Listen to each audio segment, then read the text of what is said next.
মন্ত্রী প্রতিমন্ত্রী হলে কি ধরেন মানে আগের কালের রাজা বাদশাহ জমিদারদের মতো হয় কিনা?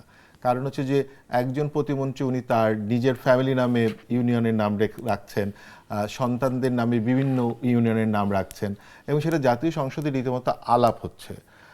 এই বিষয়টা, এই যে নিজের ফ্যামিলির নামে ইউনিয়নের নাম রাখা, মানে আপনি আপনার আপনার যেটা ইউনিয়ন সেখানে যে ভুইয়া ইউনিয়ন বানাবেন কিনা?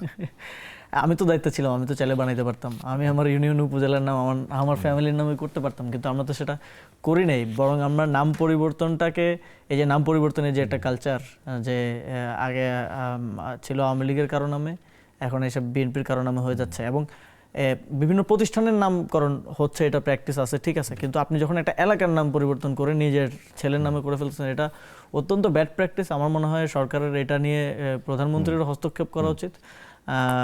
এবং নাম পরিবর্তনের ক্ষেত্রে আমরা একটা পলিসি মেনটেন করতাম, সেটা হচ্ছে সরকারি খরচে যে কোনো কিছু কোনো ব্যক্তির নামে এটা হইতে পারবে না।